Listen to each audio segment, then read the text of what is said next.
a todos. Son las 5 de la tarde, hora centro, hora de comienzo de una nueva teleconferencia del International Teleconference Program. Y para el día de la fecha hemos convocado a una autoridad en el tema de neuroradiología.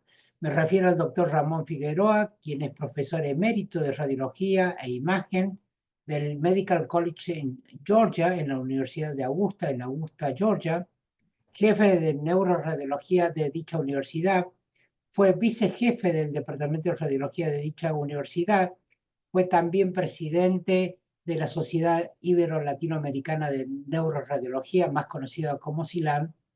Actualmente es presidente del Comité de Becas del SILAM y en su trayectoria como presidente del Comité de Becas, el doctor Ramón Figueroa ha tenido 154 fellows del SILAM que han pasado por distintos programas de entrenamiento en neuroradiología. Es para nosotros un verdadero placer contar con la autoridad del doctor Ramón Figueroa en el día de la fecha, quien nos hablará acerca de lesiones extraaxiales. Doctor Figueroa, bienvenido y adelante con su presentación. Muchas gracias, doctor Carlos Previliano, y gracias por esta oportunidad de presentar ante ustedes en esta presentación donde vamos a estar hablando de tumores extraaxiales. La estrategia para el diagnóstico diferencial de las lesiones del sistema nervioso central no cambia en base de grupos particulares de lesiones, sino que se adapta a la pregunta que estamos tratando de hacer. Cuando estamos evaluando una población de lesiones con unas particularidades, pues entonces ajustamos nuestra estrategia de diagnóstico, siempre utilizando la información clínica que nos proveen del paciente y pasando entonces a la localización de la lesión. Y aquí entra la pregunta si una lesión está dentro del contorno del parénquima cerebral, que sería una lesión intraaxial, o está por fuera de la pia aracnoides, por fuera de la superficie cortical del cerebro, que sería una lesión extraaxial. La otra pregunta que sigue entonces es si esta lesión está en un compartimiento específico del sistema nervioso central, sea esto en compartimiento supratentorial, infratentorial, fosa craneal anterior, fosa craneal media, fosa craneal posterior. Y toda esta estrategia nos lleva a identificar de una forma lo más precisa posible el compartimiento donde se está originando la lesión que estamos manejando. Y entonces miramos si la lesión es solitaria o múltiple y se afecta estructuras vecinas o no. Entonces pasamos a analizar las características de imagen de la lesión. ¿Qué forma tiene la lesión? ¿Cómo es el parénquima del tumor, la matriz? Y los bordes, si son bordes infiltrantes o si son bordes bien definidos. Si hay componentes sólidos o quísticos, si hay contenido hemorrágico o calcificaciones, o si hay contenido graso. Todo esto nos va a ayudar a establecer un diagnóstico diferencial más apropiado.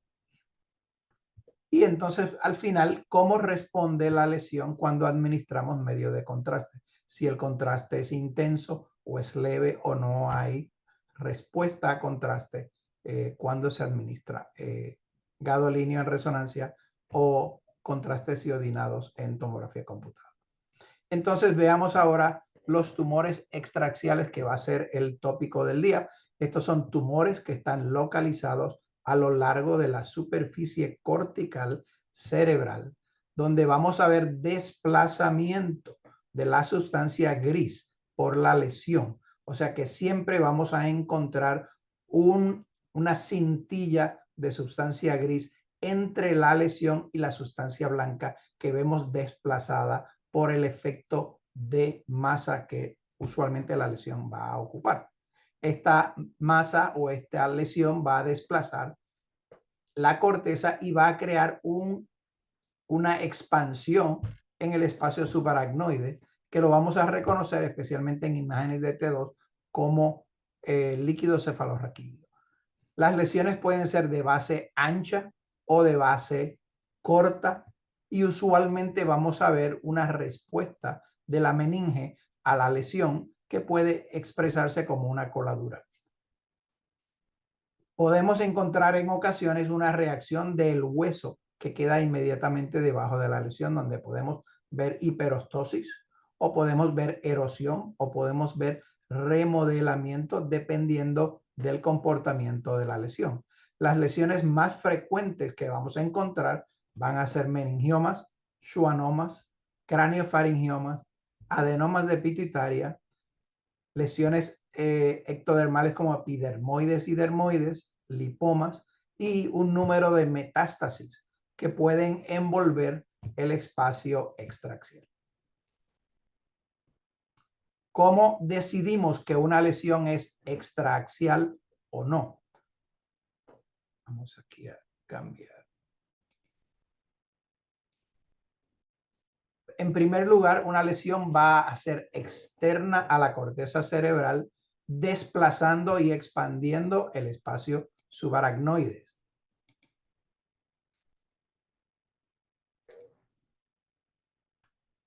Aquí vemos una lesión en el foramen de Luschka en el lado derecho, donde desplaza el margen del cerebelo y expande el foramen con un aumento del calibre de este espacio.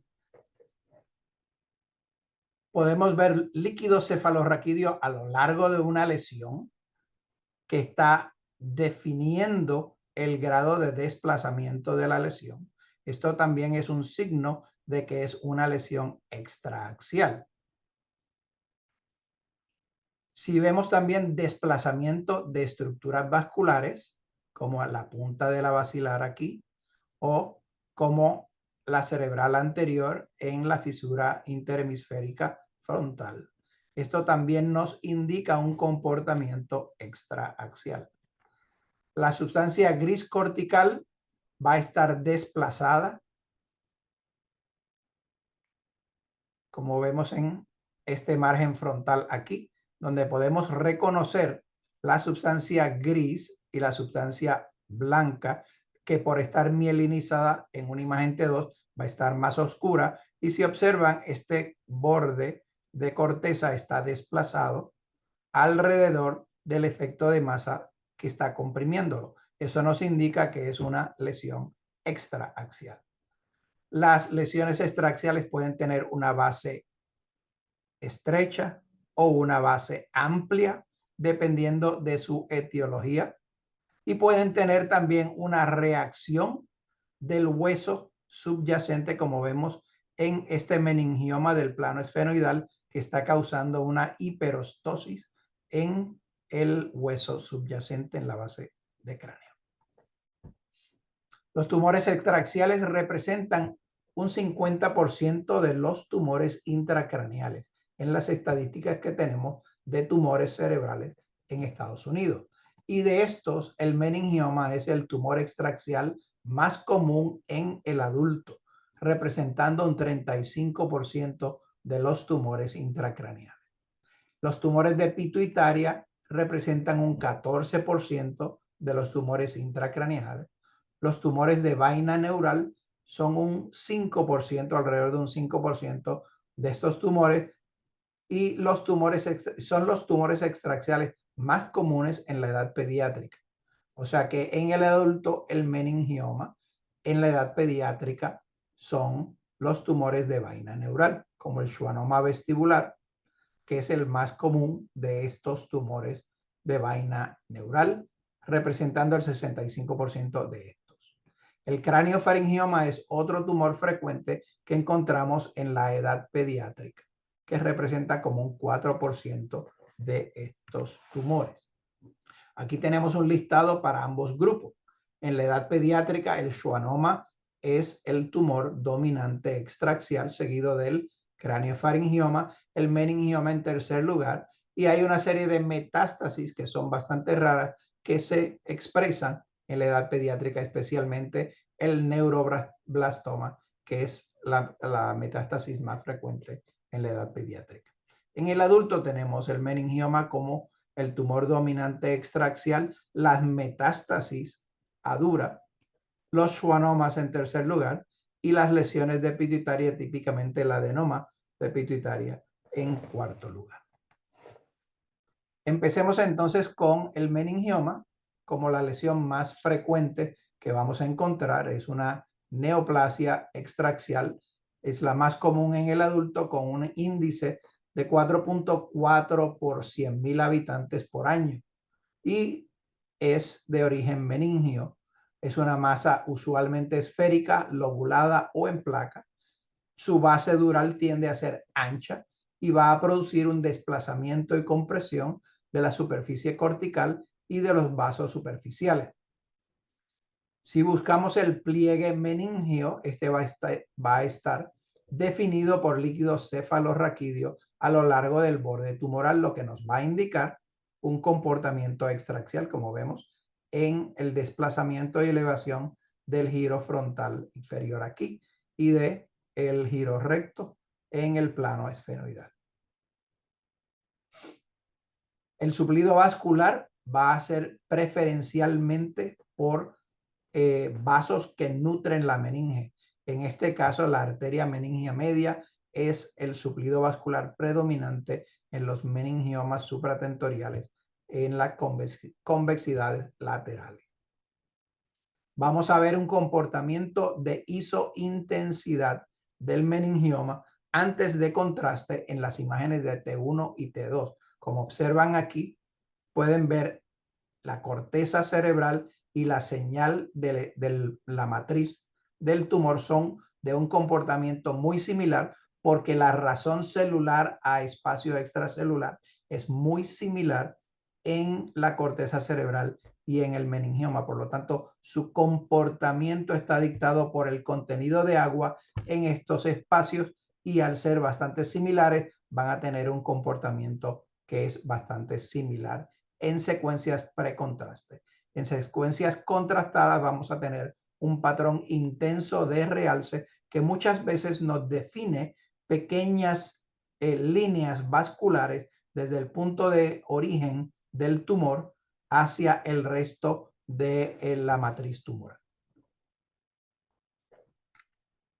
Aquí tenemos esta paciente de 47 años de edad que presenta con una cefalea persistente severa, donde encontramos una lesión que desplaza la corteza lateral frontal a nivel de la fosa craneal anterior y que muestra un patrón de realce intenso con gadolinio con un patrón de margen bien definido.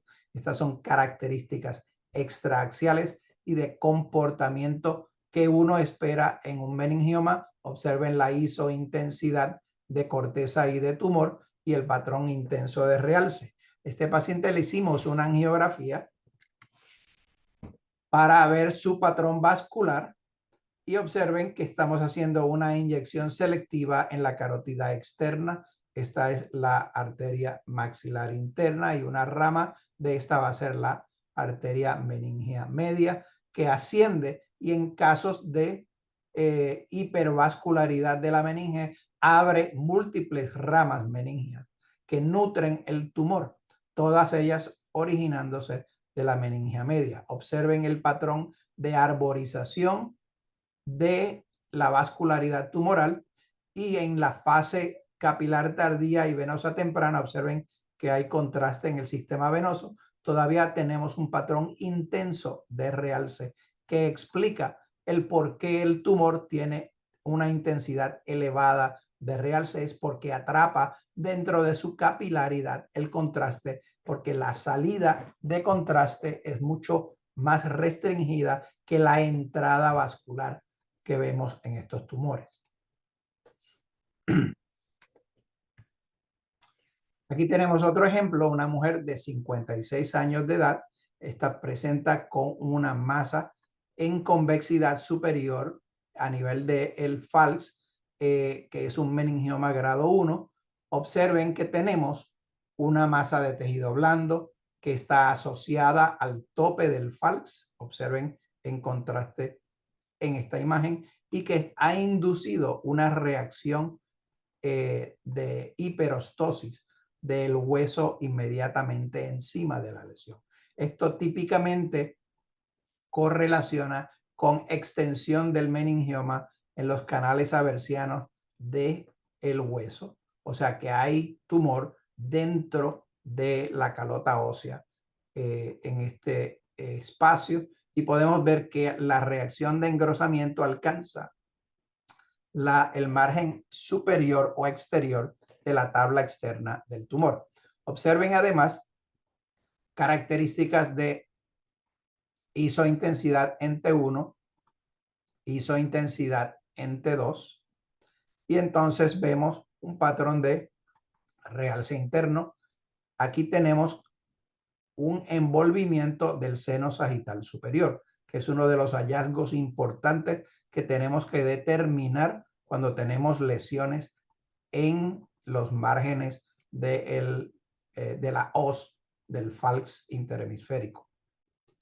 Y finalmente, el otro hallazgo que es muy típico del meningioma va a ser el comportamiento de rabo dural, que es el ensanchamiento de los márgenes meningios por fuera del borde tumoral. Esto usualmente responde al reclutamiento vascular que el tumor está haciendo de la meninge, que es un órgano vascular suplido por vasos que no contienen barrera hematoencefálica. El meningioma se clasifica en 3 grados, grado 1, 2 y 3. El grado 1 es el más frecuente, representa casi un 90% de los meningiomas, y lo encontramos con más frecuencia en la región dural parasagital, el ala del esfenoides, el surco olfactorio, el plano esfenoidal y el ángulo pontocerebeloso. Estos meningiomas usualmente son meningiomas esporádicos y van a dar el patrón clásico que hemos observado en estos ejemplos que hemos presentado hasta el momento. Podemos tener meningiomas múltiples. Cuando esto ocurre, esto implica que hay una mutación en el cromosoma 22, en el locus Q12, que es muy cerca del locus de neurofibromatosis tipo 2, que es 22Q12.2. O sea que son locus adyacentes, lo que explica que en muchas ocasiones encontremos pacientes con neurofibromatosis tipo 2 que presentan también meningiomatosis. O sea que es que ha habido lesión de ambos locus, del meningioma y de neurofibromatosis tipo 2. Otro factor importante desde el punto de vista de la genética de los meningiomas es la presencia de mutación del promotor de transcriptasa reversa de telomerasa, o TERT, que es un marcador genético que indica que hay falla del mantenimiento de los telómeros a nivel de los cromosomas. Esto es un indicador de potencial para progresión maligna de tumor. Siempre que tenemos una mutación TERT, implica que vamos a tener un potencial elevado para que este tumor progrese a unas versiones malignas, porque no hay una buena reparación del cromosoma porque hay unos telómeros insuficientes. El meningioma grado 2, también conocido como el meningioma atípico, es un tumor de nuevo extraaxial, isointenso, pero más heterogéneo que el tumor grado 1. Así que vamos a ver unos patrones un poquito más mixtos, como observamos en este patrón de realce más heterogéneo en esta imagen. Y observamos también que empezamos a observar en las imágenes de difusión áreas dentro del tumor que demuestran poblaciones celulares de un empaque mucho mayor, que usualmente correlacionan con restricción de difusión. Cuando observemos una lesión extraaxial que a todas luces parece ser un meningioma, pero que demuestra un patrón de restricción de difusión en las imágenes de difusión y en el mapa del coeficiente de difusión aparente, donde ustedes miden la restricción con un Region of Interest, un ROI, y les da menos de 800. Tienen que considerar que puede ser un meningioma atípico. ¿Okay? Es uno de los hallazgos que nos ayudan a sospechar este comportamiento más agresivo. También vamos a encontrar en la histología de estos tumores que van a tener un crecimiento lamelar, tienen necrosis espontánea, hipercelularidad que correlaciona con las áreas de restricción de difusión. Vamos a ver células pequeñas con un núcleo cytoplasmic ratio elevado. Como observan aquí, tenemos una vista de histología de este tumor con áreas de mitosis dentro del campo alto de visión de la histología.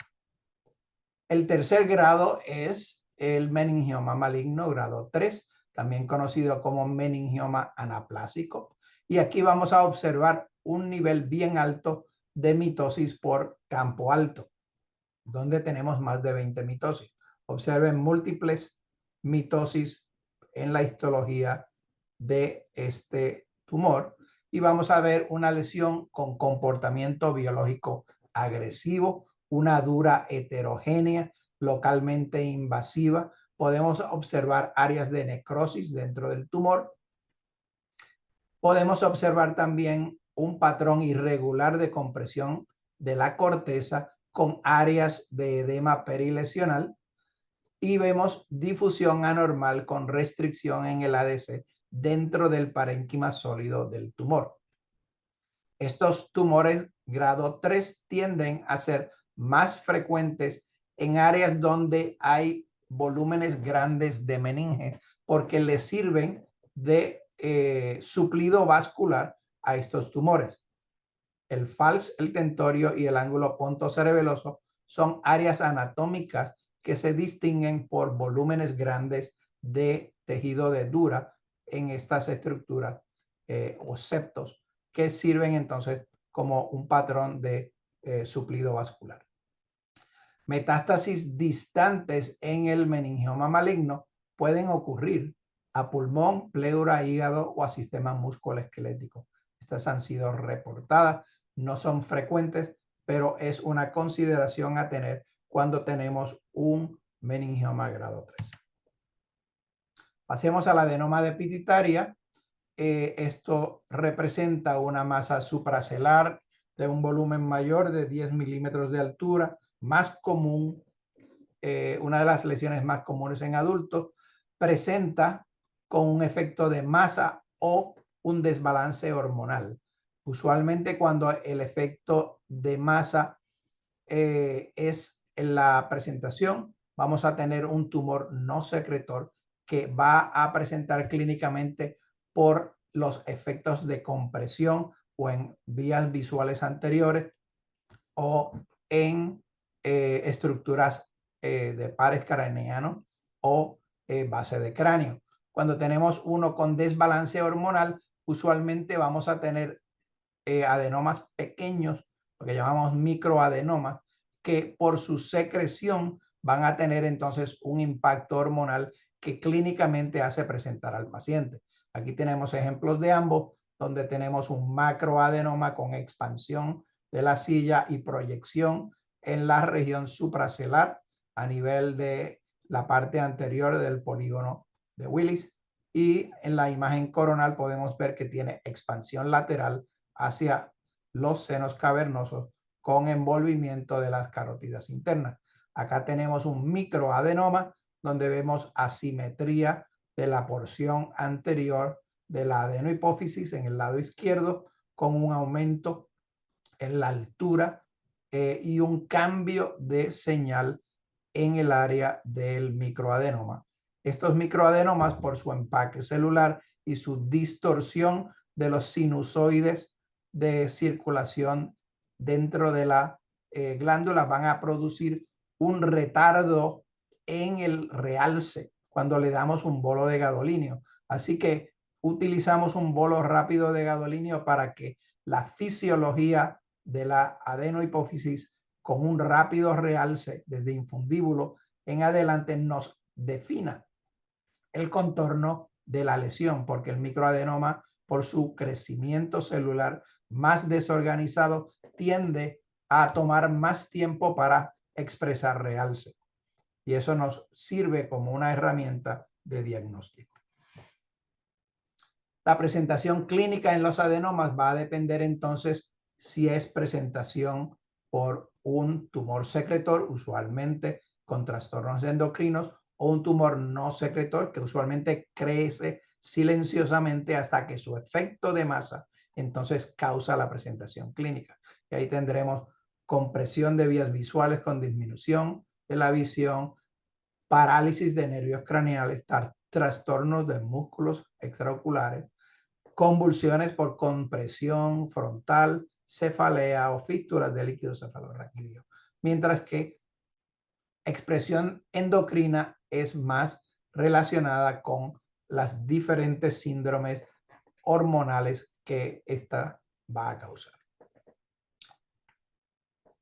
Tenemos ejemplos aquí de un adenoma de hipófisis invasivo presentando como una masa a nivel de la nasofaringe y del esfenoides, también con envolvimiento de los senos cavernosos a ambos lados. Observen la posición del segmento cavernoso de la carótida interna en cada lado y el volumen aumentado de la masa que proyecta hacia arriba. Recuerden que el quiasma óptico y la porción cisternal de los nervios ópticos están elevados por encima de este tumor y van a estar entonces desplazados desde el punto de entrada del canal óptico aquí hacia la porción de los optic tracts o los tractos ópticos posteriores al tumor.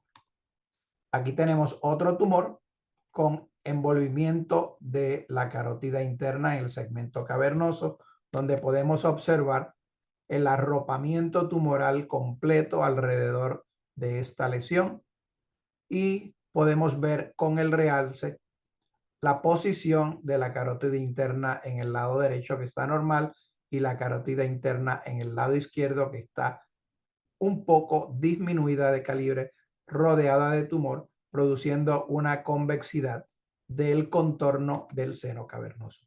Aquí podemos ver el calibre de la arteria. Pasemos a los schwannomas, que es el tumor benigno de células de Schwann. Sale de la envoltura del axón como una masa excéntrica periférica a lo largo de la cápsula del nervio. Por lo tanto, estos tumores pueden ser resecados de la superficie del par craneal y no permiten al cirujano el mantener función y poder resecar este tumor. Los schwannomas son esporádicos o pueden estar asociados a neurofibromatosis tipo 2 y en este caso van a presentar como lesiones bilaterales. Cuando vemos un paciente con lesiones bilaterales en poro acústico interno, pues tenemos el diagnóstico dado para neurofibromatosis tipo 2. El gen de neurofibromatosis tipo 2 va a codificar la proteína supresora de tumor Merlin o schwannomina, cuya expresión se pierde cuando tenemos los schwannomas. Así, los schwannomas más frecuentes que vamos a encontrar van a ser el del vestíbulo coclear o par craneal 8, seguido del trigémino y seguido del facial, en ese orden. Aquí vemos en una imagen T2 el defecto de llenado de la lesión dentro del poro acústico interno, que muestra un patrón de realce importante en las imágenes axiales y coronales. Aquí tenemos otro ejemplo de un schwannoma vestíbulo-coclear grande que ocupa el ángulo pontocerebeloso que desplaza el pedúnculo cerebeloso medio. Y aquí vemos otro paciente con lesiones bilaterales muy típicas de una neurofibromatosis tipo 2. Observen que hay también un schwannoma del trigémino en el lado derecho. Es importante el entender que los patrones histológicos en los schwannomas nos permiten entender o explicar el comportamiento de señal de los tumores. Hay dos tipos de patrones histológicos. El Antoni A, que es el patrón de células compactas que vamos a observar en los tumores usualmente más pequeños y en los tumores en la columna espinal. El Antoni B es el patrón mixto con áreas hipercelulares y áreas hipocelulares más sueltas, con un aumento en los espacios extracelulares, que nos da el comportamiento más heterogéneo que observamos en los schwannomas dentro del espacio intracraneal, que vamos entonces a poder explicar con imágenes de T2, donde vemos los cambios de señal, e imágenes de susceptibilidad, donde vemos áreas pequeñas de hiposeñal. El patrón de realce puede ser heterogéneo si tenemos muchas áreas grandes de hipocelularidad, porque van entonces a tener menos captación de realce en esas áreas. Y eso nos explica entonces el patrón que vemos en los schwannomas. Tenemos schwannomas también en otros lugares. Este es un ejemplo de un schwannoma trigeminal derecho en la porción cisternal del trigémino y con un patrón de realce muy homogéneo, muy intenso. Pasemos al tumor epidermoide. Esta es una lesión de inclusión ectodermal embrionaria en el sistema nervioso central. Es un tumor relativamente raro que representa un 0.2 a 1% de los tumores intracraneales. Sin embargo, es un tumor relativamente frecuente en el ángulo pontocerebeloso, donde el 60% de los tumores epidermoides se van a expresar en esta región anatómica. Es el tercer tumor en frecuencia en el ángulo pontocerebeloso, con un 3% de incidencia, luego del schwannoma, que es el primero en esta localización, con un 89%, el meningioma con un 5%. O sea que una lesión de ángulo pontocerebeloso, si usted no la ha visto todavía, ya está pensando que es un schwannoma simplemente por la estadística. Pero entonces al ver las características, entonces define qué lesión va a ser. Si observa, aquí tiene 97% de las lesiones de ángulo pontocerebeloso van a ser una de estas tres. Así que eso le da un margen de exactitud en su diagnóstico bastante alto. Vemos que es una lesión quística compleja que infiltra y rodea los nervios y los vasos. Sin embargo, vemos un efecto mínimo de masa porque esta lesión tiende a incrustarse en los espacios alrededor del parénquima cerebral y el efecto de desplazamiento es relativamente pequeño para el volumen de la masa que observamos. Y el diagnóstico se hace por el patrón de restricción total del tumor en imágenes de difusión, como observamos en estas imágenes de difusión, donde vemos la anomalía de difusión que sigue el mismo contorno y volumen del tumor. El craniofaringioma es una lesión supracelular y es la más común en esta localización en la edad pediátrica. Representa una combinación de tres factores: calcificación supracelular, masa de tejido blando con realce y componente de quiste, usualmente con comportamientos de señal variados dependiendo de la concentración de la proteína dentro de los quistes. Así que dependiendo de la concentración de proteína, podemos tener quistes hiperintensos en T1, isointensos o hipointensos. Podemos tener múltiples compartimientos que son cada uno de ellos separados. Aquí tenemos esta lesión supracelular tejido blando en tomografía computada, calcificación en tomografía computada, realce leve y heterogéneo, y la isointensidad que estamos observando con patrón periférico de realce son quistes que en base del comportamiento de la proteína dentro de los quistes va a darnos ese comportamiento de señal.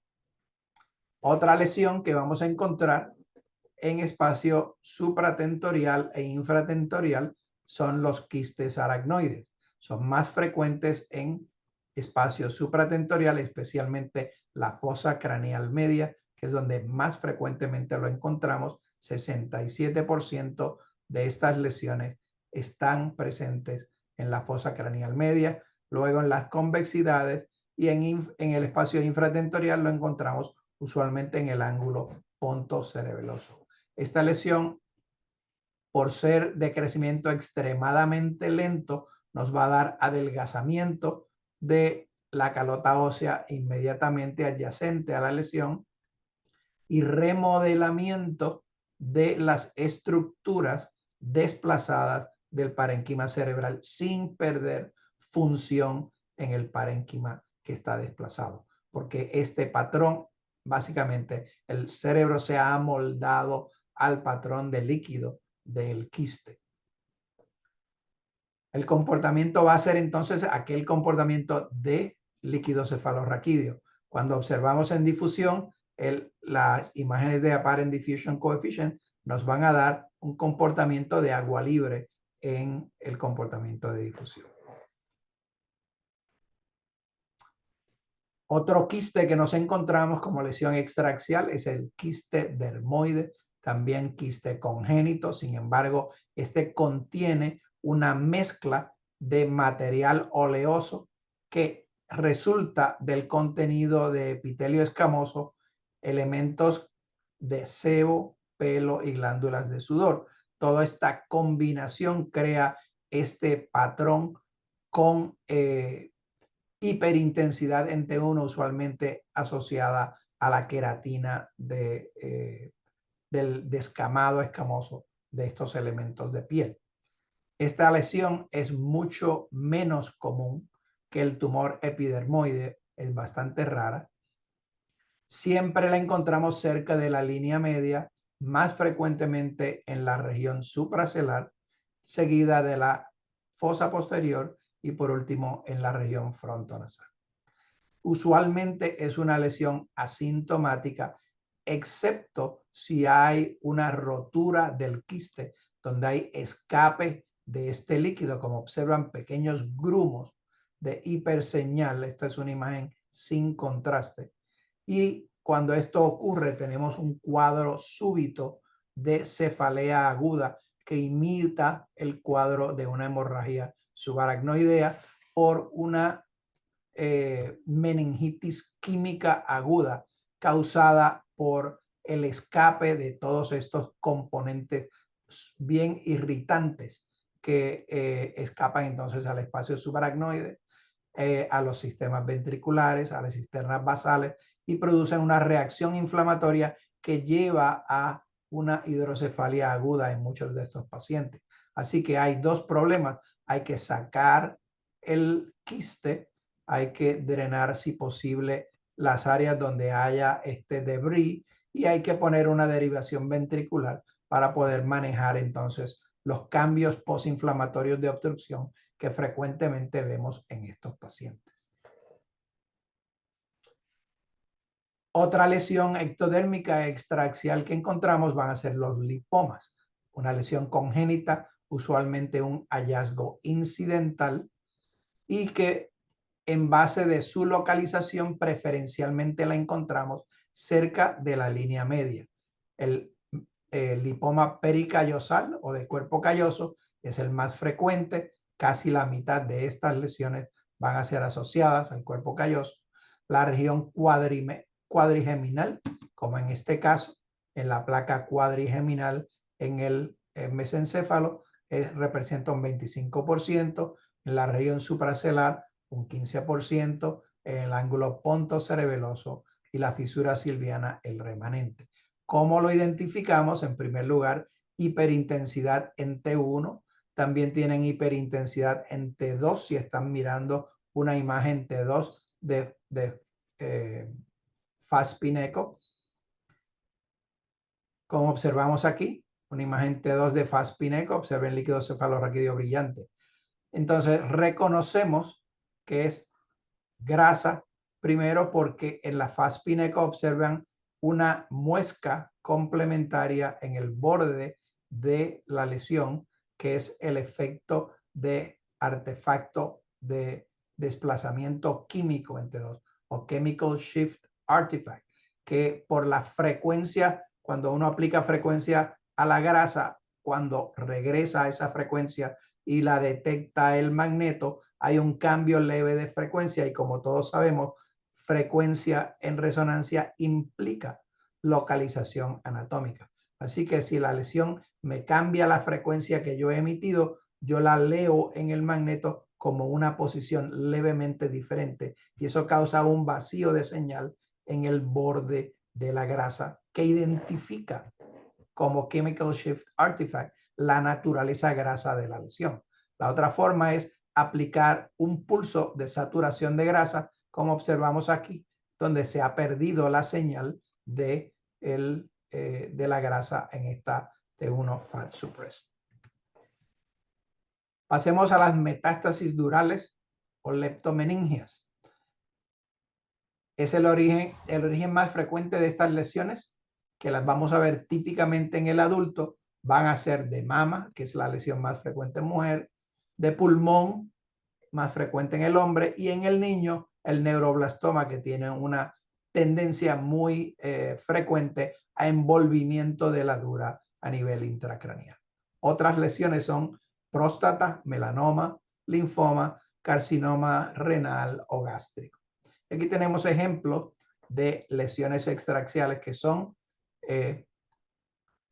lesiones, en este caso, de una metástasis de mama, donde vemos una lesión en la región occipital que es heterogénea de señal con un patrón de realce relativamente periférico. Observen que no es una lesión homogénea, que tiene un poquito de susceptibilidad interna y que el patrón de intensidad en T1 previo a contraste no es exactamente isointenso con corteza. O sea que si usted pensaba inicialmente que esto podría ser un meningioma, tiene que analizarlo un poquito y explorar, y si le dicen que la paciente tiene un carcinoma de mama, entonces con estas características tiene que pensar de una forma bastante importante de que es una metástasis. Aquí tenemos otra metástasis de carcinoma de mama, en este caso en la fosa craneana anterior, en la base de cráneo anterior, en la región del ala mayor del esfenoides, ápice de órbita, etmoides anterior y piso de fosa craneana anterior. Vean que el proceso frontal del etmoides está ocupado por tumor y tenemos un desplazamiento y elevación de el giro órbito frontal por el tumor que está ocupando este espacio en el piso de la fosa craneana anterior. La paciente tiene múltiples nódulos positivos en el estudio de medicina nuclear. Veamos ahora lesiones un poco menos típicas. Lo que hemos enseñado hasta ahora es lo que cabe esperarse cuando estamos mirando lesiones extraaxiales.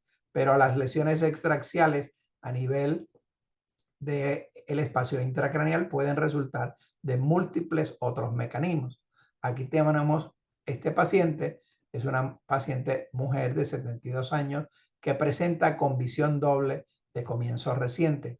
La tomografía computada nos demuestra una erosión asimétrica en la pared lateral del seno esfenoidal derecho.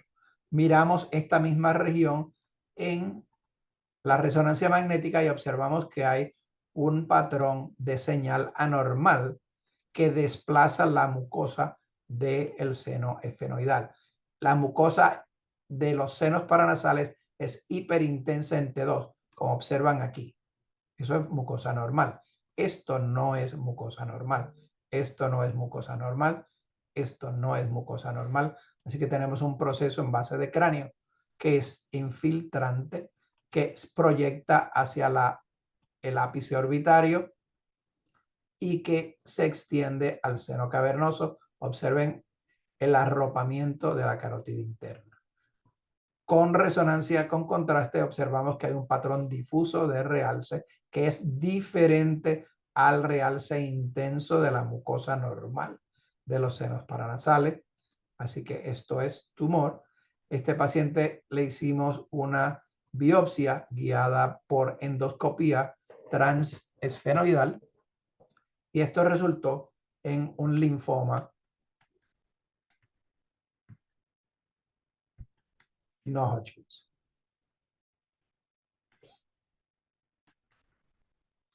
Aquí tenemos otro paciente con una lesión menos típica, bastante rara. Es un varón de 48 años de edad. Presenta con una cefalea progresiva. Cuando miramos esto, no creemos que esto va a ser un meningioma. Es muy heterogéneo. Tiene un patrón muy asimétrico con comportamiento lobulado en ambos lados de la línea media con una base dural estrecha en vez de una base dural amplia. Tiene áreas de restricción anormal y tiene áreas de restricción facilitada que usualmente correlacionan con áreas quísticas y áreas hipercelular. Y el patrón de realce es extremadamente intenso, pero heterogéneo. Y observamos efectos de fuga de señal dentro del tumor que implican que esto es una lesión hipervascular. Esto es un hemangiopericitoma. Es una lesión vascular que usualmente vemos con mayor frecuencia en la pelvis o el retroperitoneo o en las extremidades inferiores como un espectro de tumores fibrosos solitarios, pero en este caso es un espectro de estos tumores en el cráneo. Representa menos del 1% de los hemangiopericitomas van a ser intracraneales y se originan en el margen de la dura como una masa hipervascular agresiva y se caracteriza por una base dural angosta porque crece y expande desde el punto de origen. Su origen es de los pericitos de Zimmerman, que son unas células que controlan el patrón arteriolar vascular precapilar. Por lo tanto, su comportamiento vascular, cuando hace un tumor de este tipo, nos da estos tumores bien hipervasculares y de un crecimiento bastante agresivo. Veamos otro paciente. Esta niña de 8 años presenta con náusea, con vómitos, cefalea, ataxia, torticolis y dismetría. Observamos una lesión en el margen superior del peñasco que proyecta hacia la fosa posterior, isodensa por tomografía computada con un quiste asociado. En las imágenes de FLAIR vemos isointensidad de la porción quística por tomografía con la porción sólida del tumor, pero en T2 vemos que hay quiste, comportamiento quístico. Esto implica que este quiste tiene un contenido proteico elevado. Cuando miramos la difusión, vemos que la porción sólida del tumor tiene un comportamiento bien marcado de restricción de difusión, que implica una hipercelularidad tumoral. Y el patrón de contraste es heterogéneo. Importante que vemos la periferia del quiste también realza de la misma forma que el tumor, lo que indica que este quiste es un quiste tumoral, o sea que pertenece a la lesión. Y esto era un sarcoma de Ewing presentando como una lesión intracraneal extraaxial. Este es un niño de 29 meses de edad con un antecedente de leucemia mielogénica aguda que presenta con una lesión muy similar en localización y apariencia. Isodensidad a hiperdensidad leve en la tomografía computada, isointensidad a nivel de T1. El realce es muy mínimo en la lesión, así que no esperamos que esto vaya a ser un meningioma si no tiene un realce más importante. Isointensidad a hipointensidad leve en flare con un patrón de edema vasogénico por compresión. Susceptibilidad magnética, no tiene calcificaciones. En T2 podemos ver la lesión un poquito mejor. Y en difusión observamos un patrón de restricción bastante importante. Esto es lo que llamamos un cloroma, que es una infiltración leucémica de la meninge que presenta como un efecto de masa extraaxial que cuando van a resección en la cirugía tiene un patrón de un colorido verdoso, por lo cual es el origen del término cloroma, que es tejido que cuando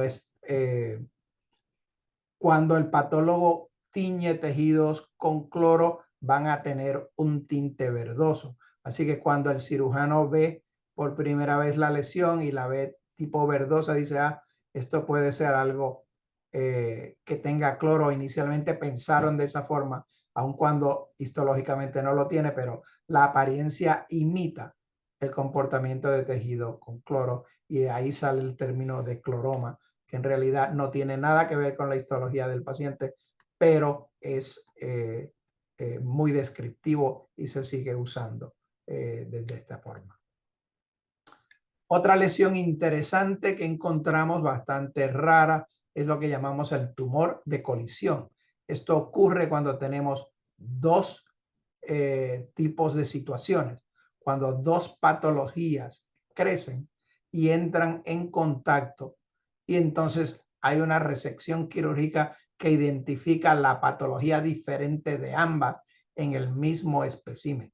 Por ejemplo, cuando tenemos un meningioma y un astrocitoma en la vecindad del meningioma que crece y entonces utiliza la hipervascularidad del meningioma como mecanismo de crecimiento y entonces en la misma resección quirúrgica tenemos meningioma y tenemos astrocitoma. Eso se llama un tumor de colisión. La otra situación es cuando tenemos una metástasis de un tumor a otro, donde tenemos, por ejemplo, un tumor que recibe una metástasis hematógena de otro sitio.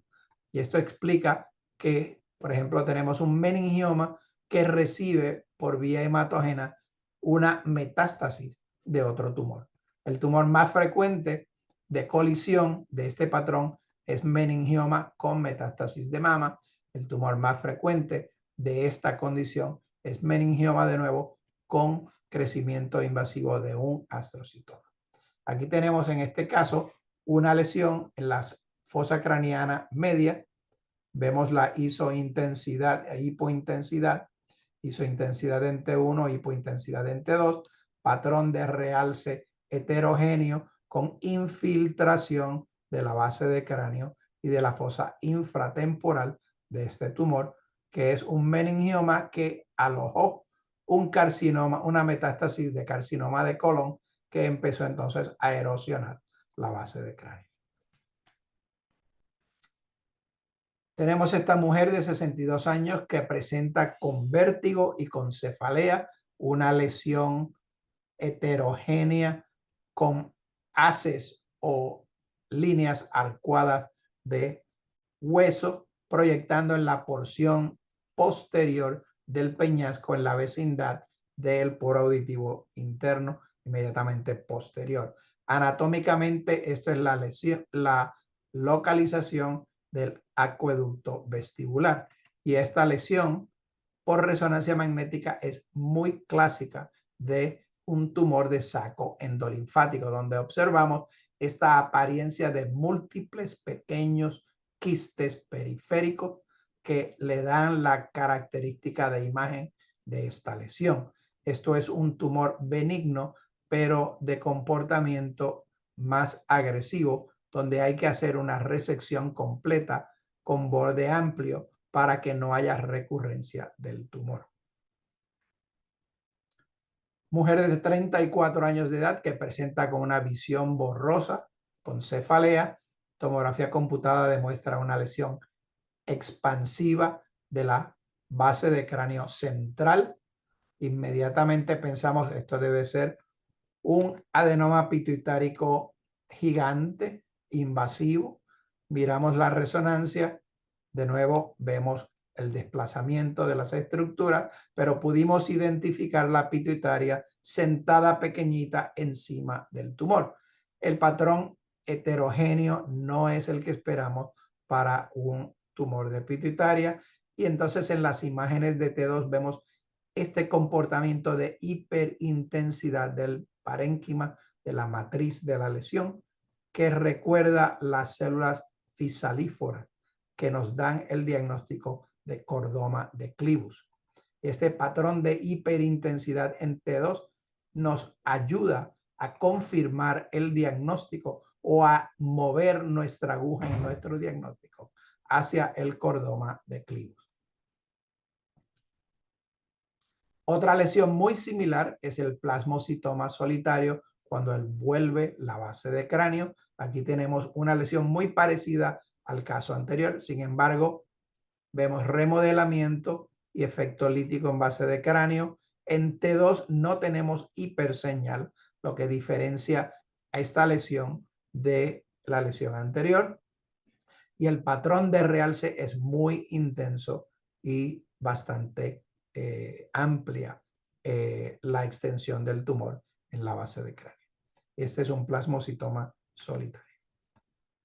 Otro tumor que puede ser de unas características similares es este tumor. Esto es un varón de 18 años, presenta con diplopía y dolor facial derecho. Vemos una masa con comportamiento maligno, vemos erosión de hueso, proyección de la masa en la órbita, en la fosa infratemporal, en el seno esfenoidal y en la base de cráneo a nivel de la fosa craneana media. Patrón de realce difuso, arropamiento de la carótida interna, proyección hacia la distribución del trigémino en la fosa perimesencefálica.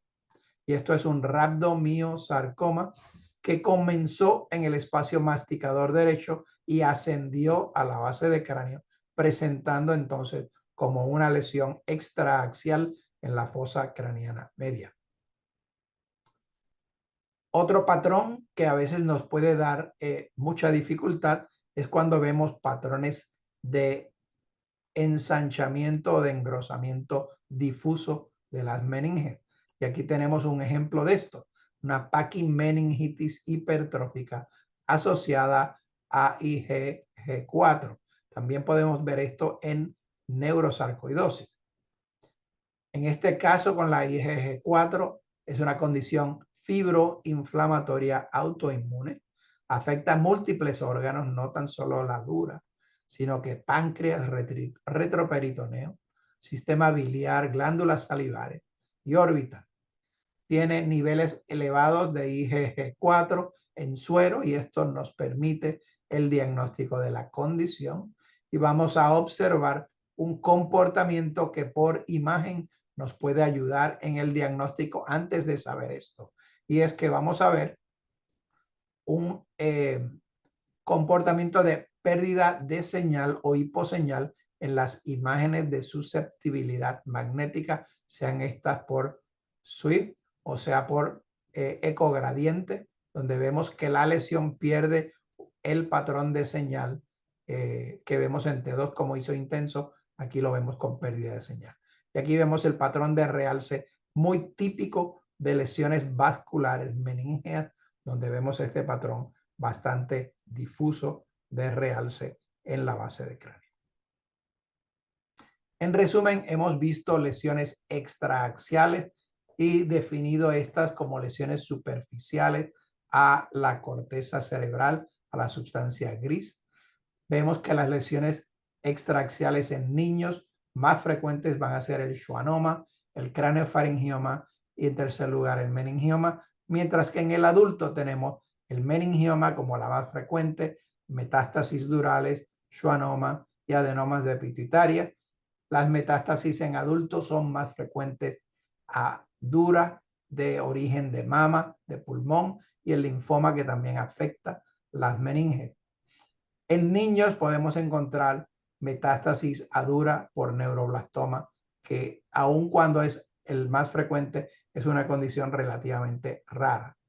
Debemos sospechar lesiones atípicas cuando observamos una lesión de base meningia extraaxial donde su matriz tumoral muestre heterogeneidad de señal y difusión restringida. Siempre que veamos difusión restringida, pensemos que podemos estar manejando una lesión atípica, sea esta meningioma o sea otra condición. Así que debe de ser un indicador de que estamos manejando una lesión que no necesariamente va a ser un meningioma. Así que cuidado y que les sirva como una advertencia cuando estamos manejando este tipo de lesiones.